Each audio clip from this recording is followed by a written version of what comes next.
On our morning show today, we talk about the Richland Area Chamber of Commerce, and joining us is Vice President Craig Woodhouse. Teri Richards, a board member, is here as well in the studio as we look back at 2024 and look ahead with lots of optimism for 2025. So good morning to you, too. We appreciate you coming in today. Good morning. Thanks for having us. It was a good year overall last year, wasn't it, Craig? It was a great year. We had a great year last year. A lot of events that are coming into form.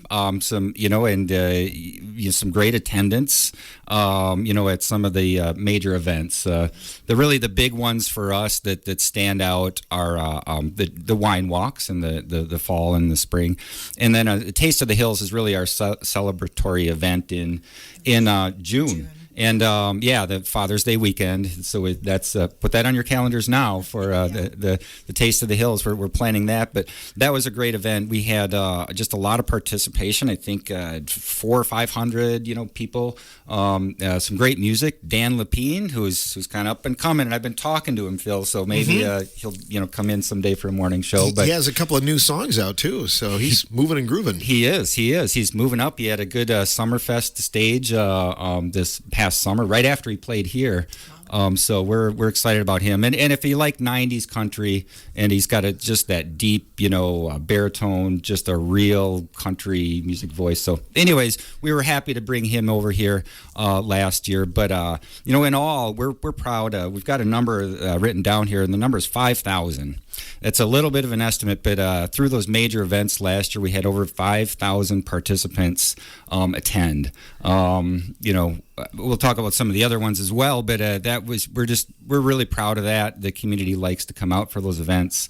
It's a great way to celebrate the businesses, and the businesses certainly are central in all of those events, but it's just it's a great way for the community to come on out and meet your neighbors and make new friends. So we're really, really pleased. Everything went off really well with those events. The night markets, Teri, they were successful as well, weren't they? Yeah, we had some incredible vendors this year, really creative retail displays. We had some amazing food trucks as well, especially that last one in September. I think we had some of the most amazing food choices we've ever had, and just had some really great energy with those.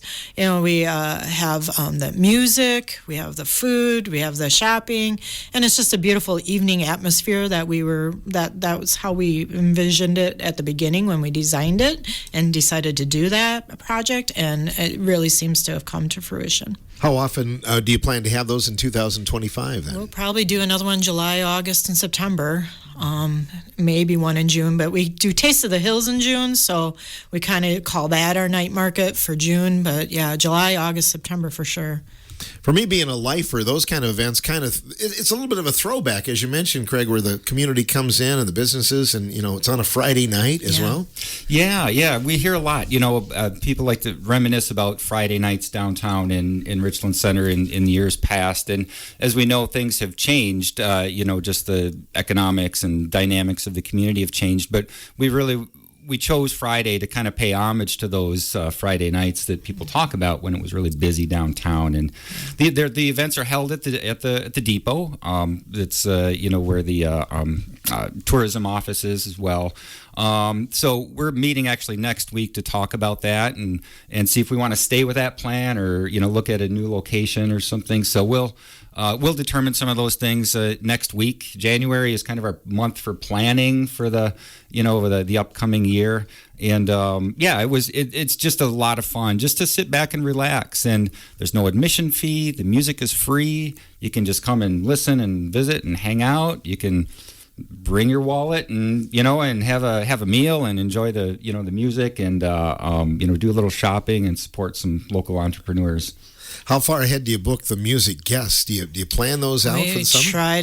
We try to get those for sure at least 6 to 9 months, even a year ahead, because it's, maybe a couple of years ago they were like starving to go play somewhere, but now they're all tightly booked out. So the earlier the better. Mm-hmm. Yeah, for sure. And you've had some big names come through there as well, haven't you, Craig? I think we've had some. I would say some local folks that are really have found their niche and they found their audience. I won't remember all of them here, and maybe Terry will help me out. And but Christopher. Ann is always a hit. She's just got she just reels those songs out one right after the other, and got that great booming voice. And who else did we have, Terry? I can't remember the name of the young fella that's so amazing that everybody loves so much. Senior moment, sorry. I'm putting you on the spot. Yes, you are. Yeah, but we like to showcase those folks and give them that opportunity. It's kind of a low risk opportunity for them. It's outside. It's casual. They've got the freedom to play what they want and maybe try out some things on an audience. So we'll continue to look for venues and opportunities for those musical entrepreneurs, as we will call them. We want them to be able to make a living, and so that the way to do that is support them and provide them a place to play. For Taste of the Hills, you've had some established artists play there.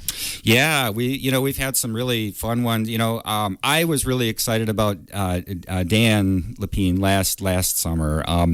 I thought it was just he was very professional and put on a great show, and Kelly Long opened up for him, and that night. And we've had the Sapsuckers in the past, and we had the band from Platteville, the really good cover band last year. That'll come to the Wondos. Yeah, thanks, Terry. Yeah, see, we're getting there. Yeah, but no, they were great and a lot of energy. So again, we'll be talking next week about do we want to stick with this or maybe make a little bit of a change? But we certainly want to be talking with musicians now. They're booking for the summer, as Terry mentioned, and a lot of them will be booked up. So we like to try to bring in people that are maybe haven't played in Richland Center before, but are from the general area, and give them that exposure. So we'll keep working on that. That's never ending.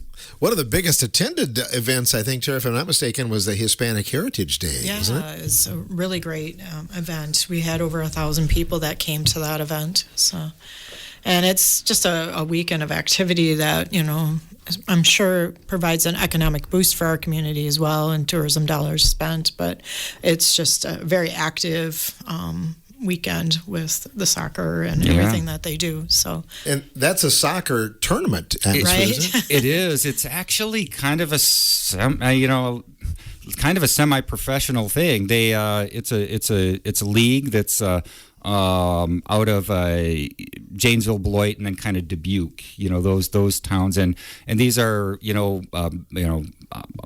adults that are playing these leagues, and they play for money. So they put some money for the entry fee, and they come and play, and it's high level soccer. And I had we had some good feedback from some of the local high school kids, soccer team kids that came and watched, and they said this is good soccer. So that was great to see, and there was a lot of great food at that event as well. And so it's food, music, a few vendors, and some just bring a lawn chair. Again, it's a free event. Just show up and bring a lawn chair and enjoy some soccer and and some good food. So we're really looking forward to that one as well. It's only the second year we did that event, and certainly looking to renew that again. As we look ahead to 2025, you mentioned you're going to have an upcoming meeting, kind of to go over things, Terry? Yeah, so we're actually doing an off-site meeting next week. We did this. This will be our third year. So our first year we went to Toma. Last year we went to Hillsboro, and this year we're going to Spring Green. And it's kind of nice to actually get out of town and then focus together as a board, where we're actually talking through our vision and our mission statement, and then planning our goals and trying to really set, kind of an evaluation of what we did last year and what has worked and what hasn't worked, and then looking forward to this next year, and then kind of giving ourselves our marching orders. We kind of establish what we're going to do, where we're going to put our energy and such. Indeed. So it's kind of a working getaway. Oh, it's then. definitely. Yes. It's like 5 hours of board meeting, but not boring. It's a good board meeting. I like strategic planning. Maybe I'm alone here, but it's exciting for me. It's kind of like the beginning of the school year. You get excited for what's going to come up, and you've got plans, and you're invested in those, and it's a great time just to throw out some kind of wacky ideas and talk about them as a group, and kind of it's an anything brainstorming session where anything is viable, and so it's exciting for me, and I hope, and the board as well, that we all get excited about what's next, and this is a good way to do it. And we do like to go to other communities when we do this, just because it's good to get a sense for what's going on around us, and what's working in those communities and maybe what isn't, and you really start to see differences in the communities. We're all by and large, really similar, but there's different dynamics in every community around us. So it's good for the chamber board to really kind of evaluate and benchmark ourselves. Are we doing this well, or do we need to improve here or there? So we like that, to be able to get away for an afternoon and get to that work. And it seems very intentional too. Like when you physically put a little distance, it just seems like, okay, this is what we're here for. This is our focus, and we can kind of leave behind the things that we're dealing with, day to day. And so it's just a nice way to get together, and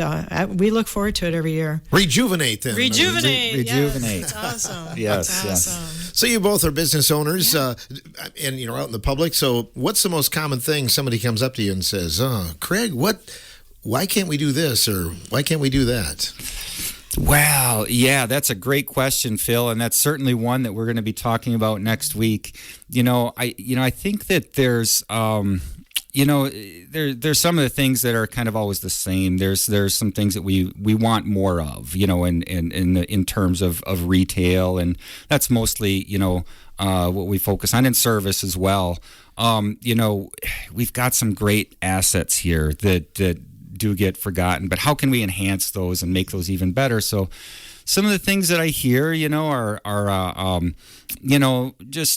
there's concerns and questions from the public, things maybe just about business hours, or can we do sidewalk sales again, or what about these Friday nights? And so we take those all really seriously. But I think that, the things that I hear, I think most are that, one, we have more restaurants downtown now than we had in years past. And we hear that. The public appreciates that variety that we have downtown for dining options. I think that we do pretty well in our town here of some just really unique, retail establishments, and, that provide service, and that's really the hallmark of our downtown businesses, is that level of service, because that's something that where we can compete with online commerce on, and we'll beat them at that game. I say that our downtown businesses, and all the businesses in the county, really, we beat online commerce in delivery. And what I mean by that is, some of the big ones out there that Amazon, boast about next day or 2-day delivery. Well, I say in our downtown businesses, you get same day delivery, because you pay for it and you leave with it in your hand right now. So e-commerce will never beat us at that game. Those are some of the things we look at, and we always are. We're concerned with. We want the downtown to be presentable, and have a good look and a good feel and a comfortable feel, which is why we hang over 50 flower baskets downtown and take care of them, from May into September. And water them twice a day sometimes. Oh boy, in those dry spells, they almost do need 2 waterings a day. But that's something that we do every year, and that's where some of the membership money and money from the wine walk and things like that go are to those flower baskets. We purchased them from the Ithaca FFA, and they've done a great job in getting us good, baskets now for 2 years. They've done that, and so we purchased them from the support the Ithaca FFA, and and we hang up, and they do take daily maintenance. So someone's got to be out there either early in the morning or late at night, watering them and pruning and making sure that none have fallen down or anything like that. So, those are little things that we can do. And then along the way, we try to encourage business owners and just the residents to do their part in, everybody does a little bit of, pulling weeds or cleaning up the sidewalks and things like that. It makes a big difference. Yeah, planting flowers outside their businesses, things like that do make a difference. I know in my business, I've got about 60% of the business is local, I would say Richland County residents, and about 40% are people from outside the area, people that might be visiting from the weekend and, maybe from the urban areas, in the Midwest or Madison or whatever. And they like that look and feel, and they like that slow pace of our downtown. So that's great to get feedback from people outside of the area, and I'm sure Teri gets that feedback as well. With tourism, yeah, definitely. We have a lot of people that visit and a lot of people who do come to our downtown on the weekend, and they'll even leave that in our reviews on our short-term rentals, that they went to Christie's or they, went to the record store. So we've had some really good feedback even for the visitors. I didn't ask you, but what's the most common thing you hear as a board member from people? We've had a lot of people ask for chamber checks or on a platform for us to provide, a gift certificate or something like that. And this has really been Craig's project for, 4 or 5 years? Too many years. Too many years. And then Noah Kroc come along and kind of help, come alongside you. And now we've kind of got the momentum, and the checks are printed. And they're actually out in the community. And we're now, we've got a great group of businesses that are with those. We have J.J. Walsh Jewelry, Mastodon Records, AD German Warehouse, Christie's Sunnyside, Creative Layers Salon, Essential Wellness, Kelly Groves, Computer Doctors Takes 'em, Ridge and Valley Hospitality, Center Cinema, Starlight 14, Creative Outlet, Phoenix Center, You Matter Health and Wellness by Robin Matthews, Richland Locker, Wild Hills Winery, and Branding Iron Roadhouse all take the chamber checks right now. And they are out in the community, and they're a great program. I got one for Christmas, actually. Yeah, so there you go. Right. Burning a hole in my pocket. I haven't seen that one come into the record store yet. Well, maybe I'm going to spend it somewhere else. You never know, do you? Yeah. But, all kidding aside, we talk about the uniqueness of this area. I know I had Phil Wallace on last week, and I've had Tony Johnson on a regular basis, but name a town, especially this size, that has an outdoor theater. They have a skating rink, a bowling alley, and then I'll even go as far as a bookstore and a record store. Yeah. I mean, that just doesn't happen, Craig. Yeah. You don't see all of those amenities in a town of 5,000 anywhere. And I've put that challenge out, too, as well, when I talk with people, whether they're residents or from another area. And again, we'll put that out there as a real challenge. I want a listener out there this morning to tell us a town that has of this size that has all of those amenities. I'm still waiting for that phone call. And so those are things we need to remind ourselves of, that, we live in one of the most beautiful towns anywhere. And to have those, we're really blessed. We're really blessed that during changing times, that ownership was transferred and previous owners worked with new owners to keep the business going, and that's really a key, and that just shows the partnership and that commitment to those businesses, and I think that's really important to remind ourselves of that those businesses in the past did get to a point, whether they got, were aging out of it or wanting to retire, and they worked hand in hand, and some of them still do. I know that happens with Tony and Bill, Bill Muth, sure. With Starlight. He's helping them out and giving them advice and things like that, and we have new owners at the Phoenix Center, relatively new owners at the Phoenix Center, and there's been a really good handoff there. That's cooperation in a community that doesn't always happen, and it's important to remind ourselves that it really does take people working together to make those business transfers and keep them going, and those. So we are really blessed with that.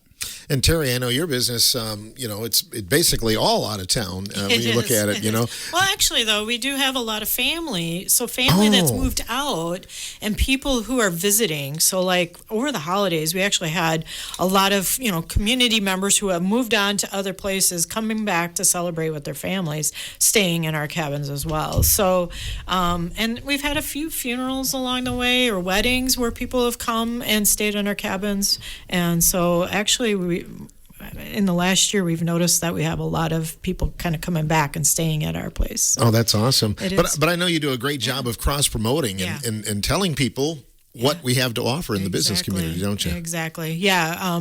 Every short-term rental has a guest book that talks about, all the places to eat and all the places to go and the different things. So, yeah, we have guest books on each one of our short-term rental units. And it's just a way to kind of share our local things, our local restaurants with our guests. Great. Talking about all the great things in the Richland area with Terry and Craig, and we'll be back with more coming up on The Morning Show after these words.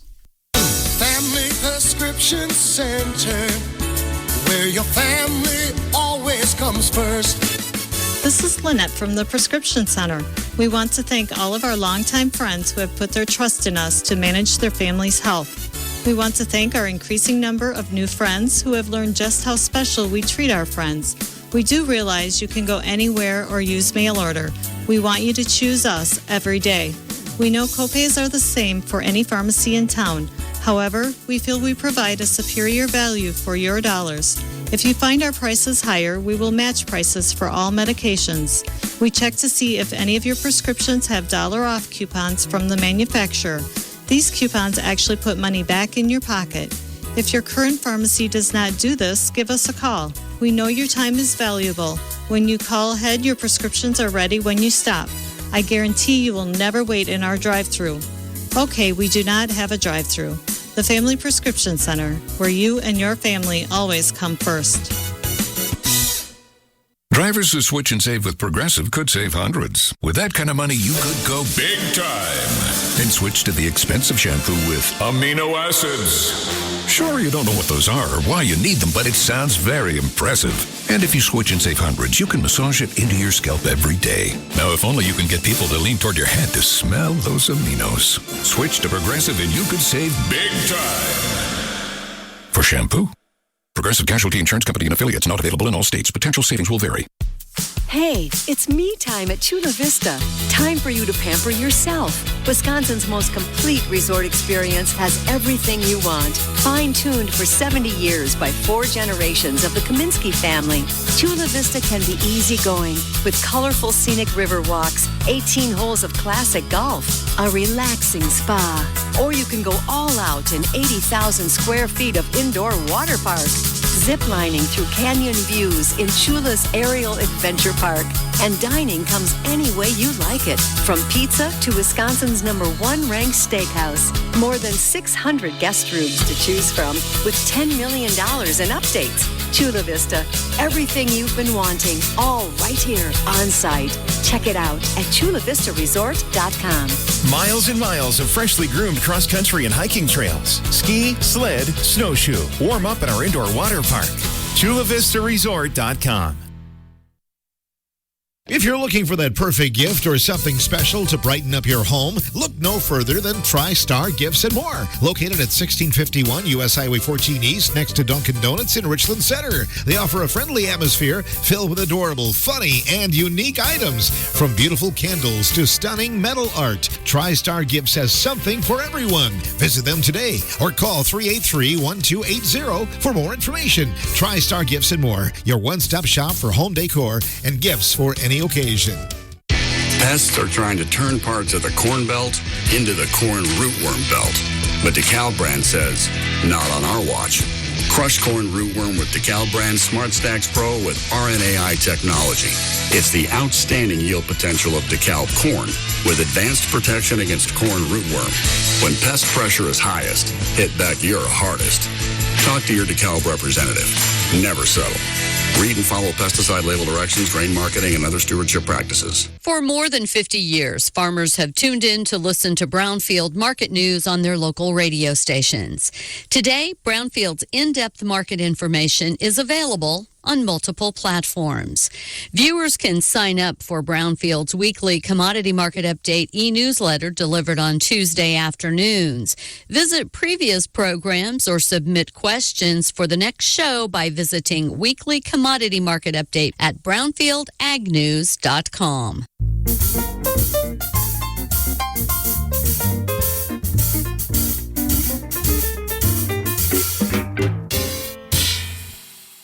Members of Greater Richland Area Chamber joining us here today, Teri Richards and Craig Woodhouse. You guys mentioned the chamber checks. Like I say, I was a recipient, but how can people get those? What's the best way? Yeah, well, we are excited about the chamber checks, and really to get more details about them, I'll encourage people to visit the Greater Richland Area Chamber website, which is rcchamber.org. Just rcchamber.org. And you can get some more information there. But we've been trying, as Teri mentioned, this is something that we tried several years ago and it didn't really feel like, it was a good fit. But we wanted to have community gift checks or gift cards.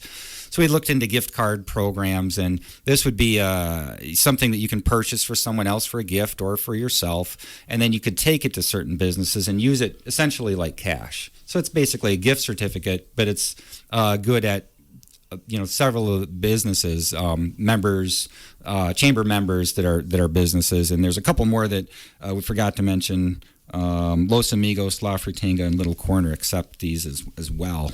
But so you can purchase these, and you can get them right from the website or from the chamber office. I think that we've got someone there in the afternoons mostly, so they can be purchased there, or you can stop in at Christie's Sunnyside. That's probably the best. Yeah, and talk to Christy, and I think she's got some of those. I think she's selling them right out of there, the shop there as well. But you can give them as a gift. They're redeemable at all of those businesses. But it's something that was actually a longer project than it should have been. But we really weren't happy with some of the services and some of the service fees that came along with these gift cards. So we looked into a MasterCard program, and at the end of the day, we ended up going back to the idea of using a check. And the reason for that is that we don't have interest fees. There's not fees from the purchaser for the retailer or the consumer of the gift, and it works just like a check. Just like any check would, it's made out to the recipient. Yeah, and then it's just looks like a regular personal check, and you take it into businesses and you apply it to your purchase, and they accept those. The businesses will then process them just as they would Just a like a check, regular check, just yeah. like they would as a regular check. So How are they reimbursed then as a business then? they get the check. They They get the check. They get the Yeah. Oh, I see. So it's actual money behind. Yeah. Okay. Yeah. So they get a check, and they'll make a deposit in their bank just like they would any check that they receive. So, it's a personally for me at my business, I actually like checks, and I think I've heard this a little bit. We can talk about trends a little bit here. Some of the fees and interest fees and things that are kind of tacked on with purchases are getting kind of high for small purchases, and so we decided to go this route, and members had input on that, and they were happy with that way of doing it. Back to that. I actually like checks at my business because it's a good way to there's a record of the transaction clearly, and I just take it to the bank and deposit it, and so I tell people at my shop, sure, you have a checkbook, write a check. Let's keep that money to ourselves, those interest fees and whatnot. But we're excited about it. The program did launch, before the holidays, and we had a couple large businesses that did purchase them for their employees as holiday gifts. So that's an influx of thousands of dollars into the community. And then it will encourage people to redeem them. So they're going to be going out to these businesses and using them. And we just think it's a good way to maybe renew interest in some of the retail establishments. It gets people out so they can find out what is going on at different locations. There's a lot of studies that have shown that programs like this, community programs, really do increase, that spending, and then those dollars that turn over in the community. With local businesses, the studies tell us that a dollar turns over 7 times within the community. So that's one way that we want to try to keep that money local. Again, when you have used the credit card or the debit card, usually those fees go to somewhere else. Yeah. They leave the community and don't generally come back. So it's just a good way to provide some a little bit of a boost for the businesses and get people out to use them. I know one of the things you'd like to encourage, Terry, is getting more people out to these events. That's probably one of the things the Chamber racks its brain about, is trying to light a fire under people to kind of get them out and get them motivated, isn't it? Exactly. We've had some really great events, and turnout will be great. We're pleased with the turnout, but it just seems like there could always be more. And it's a little frustrating at times when we put out a great event. It's got good food, it's got music, it's got, all those things that should be firing on all cylinders, and it still seems like we fall short in attendance sometimes. And so it would be great to see a little more engagement. We've had 3 Business After 5 events this last year that have been really good. We had one at Jamie Walsh's jewelry store just recently, and we had one at Mick Cosgrove's business, and then we had one at Community First Bank. And all 3 of them, the business put out a great spread of food, and it was a really great opportunity for folks to meet up with each other and talk and share numbers and collaborate and such. And we had decent attendance, but it just seemed like we could even have more, attendance at these things. And it'd be really nice to see businesses get a little more engaged, and it'd be nice to see the community as well. The After 5 events, are they open to the community, or is it just for businesses? They are. And they do send out, like all 3 of these businesses sent out handwritten personal invitations to a lot of people. So it was, the businesses went really all out for these events. And so, And not only attendance, but you like to see people volunteer for the. What are some ways that people could volunteer or help out with Chamber events? Well, we do have a couple openings on the board still, right? Oh, water flowers. Yeah, water flowers. Yeah, water flowers always water flowers. But we do have a variety of events that we do throughout the year that could always use more volunteers. Taste of the Hills, we could always use more volunteers. Our wine walks and such. We have these events, and the board generally takes care of a lot of the big responsibility, of the events, but it'd be nice to have just an extra pair of hands, come alongside us and help us at times. And so we would always welcome volunteers at any of our events. And if anybody wants to help out with something or an event, we would definitely take that, and they can send us an email. It's probably the easiest way to get a hold of us. If you send that to info@rcchamber.org, and let us know through email. And if you're interested in being a board member, and you're a business member, business owner in town, and you want to be a board member, you can let us know, because we're going to be talking about that next week. I think, do we have 2 positions open? Maybe one for sure. So we are looking for those that might be interested in that as well. Indeed. And I think looking at 2025, you're always open to maybe some new ideas and new events, aren't you, Craig? We'd love to hear from the community and members. And as Terry mentioned, the easiest way is to send us an email at info@rcchamber.org. if you have ideas for things you'd like to see, or if you'd like to help, at a specific event, or you just want to inquire about it, feel free to drop us a line. You can just talk to one of us directly. But if you don't run into one of us, I'd encourage people to go to the Chamber website, and there's a link to send us an email there. But yeah, we do want to hear from the community, and we want that direct feedback is how we operate. That really does what programs our year. The businesses in the community telling us what they would like to see. Sometimes those ideas are viable and possible, and sometimes they're not, but we still want to hear them. Right. And we're open to trying, a lot of different things. There's just Terry mentioned there's a number of ways to help out. It could be for half an hour at an event, or it could be several hours a month. Yeah. It can be really at any level. Set up, tear down for the bartending, the big events. We're always kind of looking for a licensed bartender, and things like that. There's or just just stopping in at a chamber member business and talking to them. And we're always looking for new member businesses too. So if you are a business and you want to join a chamber, you can contact us through that email, and we can send you one of our membership packets, which kind of shows all of the benefits of membership, and you can join us. And then you could also maybe offer the chamber checks as well. So if you're a business that wants to be part of the chamber, we certainly welcome any inquiries on that as well.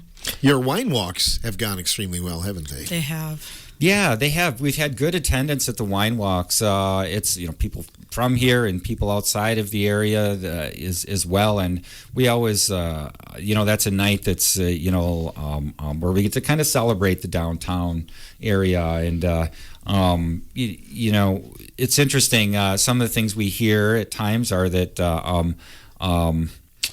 there are a lot of events that are family focused in the community, and we've got a lot of things for the whole family, for the kids and grandparents and whatnot.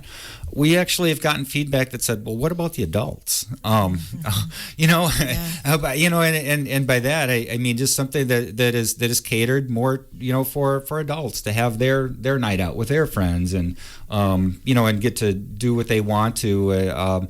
And so, it's a good way to just visit those businesses, sample some local wines. We always have some local wines, as part of that selection. And let's be honest, they all just want to dress up too. I mean, they really get into the costumes. They do get and they really enjoy the themes that have gone along with the wine walks. I think. So if you haven't gone before, all of the wine walks are themed, and we usually get some nice, some creative costumes, and then just decorating also in the businesses. And the businesses have had games and different little activities, little photo booths. They just have a lot of fun with it and go all out. Snacks and a lot of big I think the only complaint I heard last year was there was too much food and too much wine almost, that people are like, no, we just need. This is it. They're just happy. They have a lot. They have a lot to choose from, and we've had people say, "Well, I've gone to wine walks in other towns, and people just don't put on a spread like you folks do." So, and it culminated with a band, didn't it? I think the one last spring did anyway, didn't it? Yeah.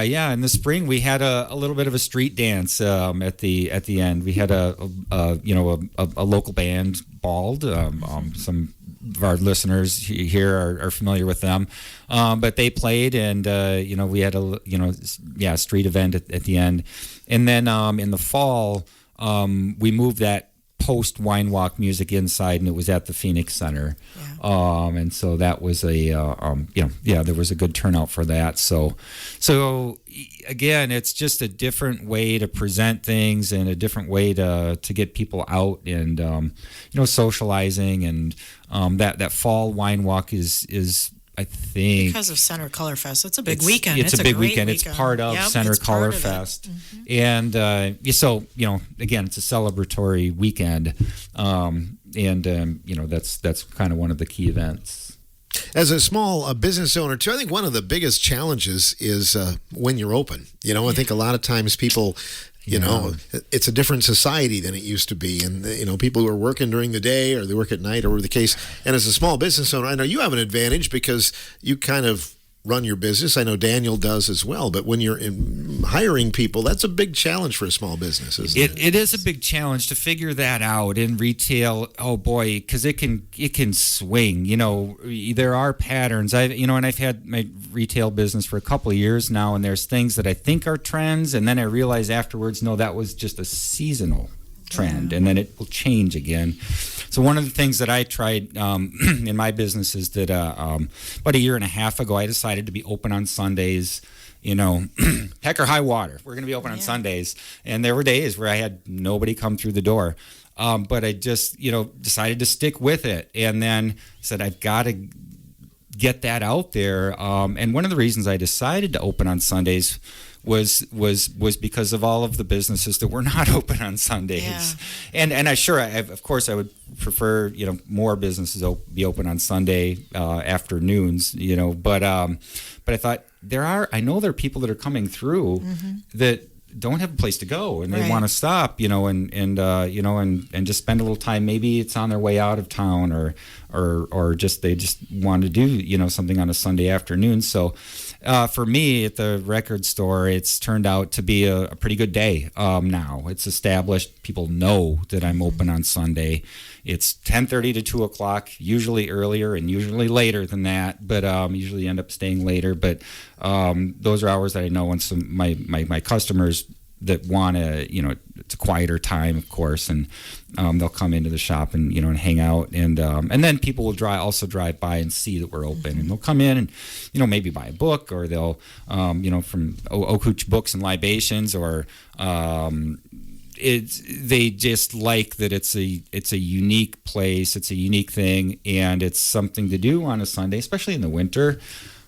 Come on down and take a browse through the records and the books. And, I tell customers all the time, I truly don't care if they buy something or not. I just really, the reason I do what I do and put that time in is because I just really, it's a place to socialize, and it's a place to meet people, to talk about. Yeah, it brings back energy. It's a little bit of a throwback, a bookstore and record store together, and they just really, really appreciate that atmosphere, and and I mean that. I'm happy to see people out and about and in there, and it's that's so plan to continue that at my business. But it is a challenge for businesses when you've got if you're paying staff and things like that, and if you don't have the customers base is low. What do you do? And it's a big challenge. It's a really big challenge. So I would just ask listeners to let the businesses that you go to know what you think about their hours. Yeah. They really do want to hear from you, even if it's news that they may not like or whatever. Let them know, hey, would it be viable to be open on Thursday nights or Friday nights, or longer hours on Saturday, or whatever Sunday that case may be, or maybe Sunday mornings are a good fit. But that's commonly something that I've heard too, especially like, let's say there's a parade in Richland Center and there are people down there. They're like, well, the businesses are closed. Those kind of things are things you have to consider, I'm sure. Parades kind of change things up a little bit too. It makes it hard on the business owners because, the parades are kind of the focus, and then there's that rush before and the rush afterwards, and so that's a challenge in it of itself. But I guess and it is a challenge, and there are times when maybe the public thinks that places would be busy, but they're not, and I would say, I don't want to speak for all businesses here, but as Teri mentioned, sometimes there's a parade going on your business right there, and right in front of your shop. The street's closed, so there's no traffic. Yeah. There's no drive-up traffic. Right. People are occupied with the parade, and I've sat inside of other businesses and by myself and watched the parade go by. Yeah. Now maybe that's different for food establishments. Right. Maybe you're going to get people, and maybe if you open the door and you have a special, that's a way to entice people to come in as well. But another thing that's we kind of need to reckon with as a community are that our businesses also compete with those pop-up, I'll call them pop-up brat stands, food stands, fundraisers. That actually, we're supportive of those things. Yeah. We support those causes, and I think the community does at large. But if you think about that, that's a nonprofit coming in and competing with a business at potentially a peak time for that business. Right. It does take away from those businesses. Now, that's one way to think about it. Right. Another way to think about it is when there's more people around, there's more energy, there's more opportunity, and there's more spending going on, and there's more choice. So that's something that, you asked me before what we hear, and we do hear that from businesses, especially the food establishments. Mm-hmm. They say, it's a prime Saturday and there's a lot of people downtown, but there's a brat stand on every corner. Yeah. And, I took a loss that day. Right. We really are, we're sensitive to that. We're supportive of all of these things, but, I'll put this out there to some of the, community service organizations to just kind of have that in mind, when you're planning your event or planning your, brat stand or whatever, how can we work with businesses maybe? And the businesses are at a disadvantage because there's, when those things happen, then oftentimes it's donated ingredients, it's donated labor, it's there's not rent involved, so there's a lot of things that it's a dynamic situation. Let's put it that way. So I think the best way to work with it is talk to the businesses and just let them know that your service organization is planning something, and maybe there's ways to partner with them, like a tie-in or something. Yeah, absolutely. Yeah. But as I've said, it's easy to stand on the outside and say how somebody should run their business or their hours, and things like that. So a lot of things sometimes that we don't take into account, I guess, as a merchant, something. Yeah, so. And I'll just add to that, and I when I talk with other businesses, one thing I tell them, especially new businesses, as I kind of remind them, if this model that you've set up, your business plan, if it provides stress for you or your family, then really reconsider that. Reconsider what you're able to achieve and what is going to work well for you. And you've got to adhere to that. And I think that if you it can be a dangerous place to be for a business to overreach, to overspend or overinvest. And so that needs to be taken into account. And if it doesn't work for you and your family, it's not going to work for the business for the long run. Mm-hmm. It won't. And so businesses will make decisions based on that, or they really have to. They really have to. So it's always you want to hear from public and the public, and sometimes you can accommodate their requests and sometimes you can't. But I think it's always best to tell them. And maybe they'll understand a little bit better why we can't be open on a Thursday night, or, just some of the reasons that go into their thinking. As I always say, and you mentioned Amazon earlier, and you don't see them on the back of T-shirts for your kid's soccer game or baseball team or anything like that. These merchants get hit a lot, so we need to we need to thank them too. From time to time. We do. And I'll take that opportunity now, Phil, just to really thank all the businesses and all of the chamber members and the whole community, that supports this and really believes it. And yes, we know that. At least once a week, I'll have someone coming into my business, and they're asking for a donation for whatever, a sports program or youth music program or something like that. And we always do whatever we can to help them out. But it's important to go back to those businesses and thank them for their support. To stop in, let them know how your season went. They want to know. They actually are genuinely curious. If they've written a $20 check or a $500 check, they want to know how it's going. So I really encourage all the youth and the grown-ups as well out there, that if you get those, donations from those businesses, just let them know that it's appreciated. And we can't really take those things for granted, because every time a business writes a check for a community cause, that's directly off their profit line. It is. And You have to even think the of it that chamber, way. we have some amazing sponsors for like our Taste of the Hills event, and for our Heritage Days. We have sponsors who are in this community that write us a check to help make those events happen. And so they're valuable, and we're very thankful for them, because without the local businesses, we wouldn't be able to make Taste of the Hills happen. So it's wonderful to have those sponsors for us as well. We wanted to mention window clings too, Yeah. for the 2025 season. If you're a business, Yeah. those are available then, right? Yep. So now for business members who are a member of the chamber, we have these really cool looking window clings with our new logo on them. I'm sure many of you have seen the logo. It's just that beautiful cobalt blue, bright sunny yellow, and green.